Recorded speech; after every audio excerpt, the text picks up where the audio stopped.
Your attention, please.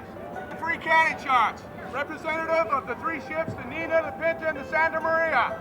Columbus Day!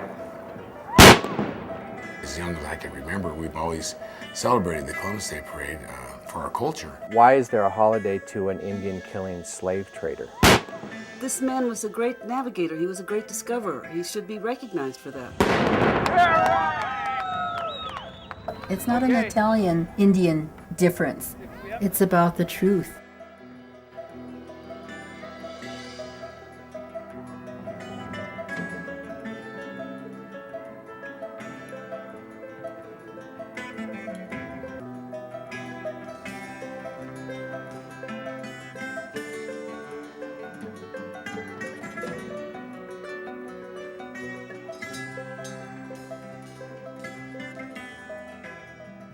Columbus Day. In Pueblo, Colorado, in 1907, the first Columbus Day parade was held at 11. The joy felt by Italians is hard to describe. Many knelt down and gave thanks to their God, while others just looked at each other and cried. So on this 100th anniversary of the first Columbus Day, let's all work together and celebrate by having the greatest parade ever seen in this town. The art exhibition is called Columbicide, 515 years of indigenous resistance and renewal. I'm an artist. I do beadwork, I paint, and I make powwow regalia. Some of the artists I admire and respect come from the Italian culture, and there's so much beautiful to celebrate about that culture. Columbus is not something to celebrate. There are kind of micro questions involved with this, and then there are much broader questions about how America remembers its history. That's what makes this country as great as it is our history. And we have to live with that history. 2 hours, once a year, that's the big deal. In 1492, Columbus sailed the ocean blue. It was a courageous thing to do, but someone was already here. Columbus knew the world was round, so he looked for the east while westward bound, but he didn't find what he thought he found, and someone was already here.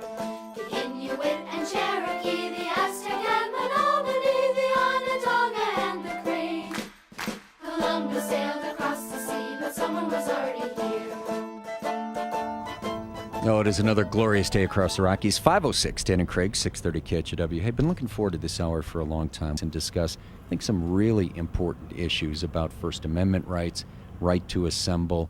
But listen, we're really happy to have Professor Glenn Morris and Russell Means in studio with us. We're talking about the Columbus Day Parade. So tell us first why you feel that you have a right to disrupt that parade. As you know, this is the birthplace of the Columbus holiday. It was constructed here 100 years ago, and since 1989, we've tried to educate the national public about the exact nature of the parade and why we believe it should be repealed. I was raised in Denver public schools, and I expect I had the same education about Christopher Columbus that most school kids did. He took a big chance, and he found a new country. We always knew there were indigenous people there. We didn't hear much about any atrocities or things like that.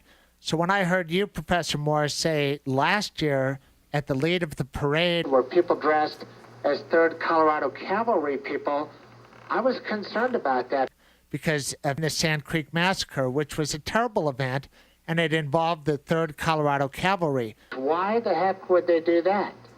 What other message could be conveyed by using a cavalry unit dressed in the uniform of the Indian Wars to lead a parade? And George Vendania with us now, from the Columbus Parade Committee. Bottom line, was anything bad intended by that, and will the cavalry be back this year? I think we did receive an application for the cavalry to be back, and it's just a reenactment thing. There was no intent.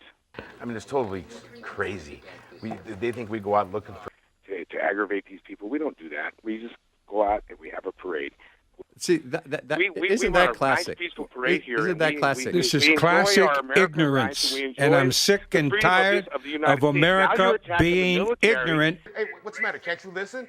Now you're attacking the military of the United States. When you start attacking the military, you're going too far. I'm saying this particular unit of the military was hateful, was genocidal. And you have them in your parade It's hateful, George. Most people, when we drive by Fort Carson, we don't think about Kit Carson, the Indian killer. We just don't do it. That's right. That's the power of privilege in the society. You don't have to think about it.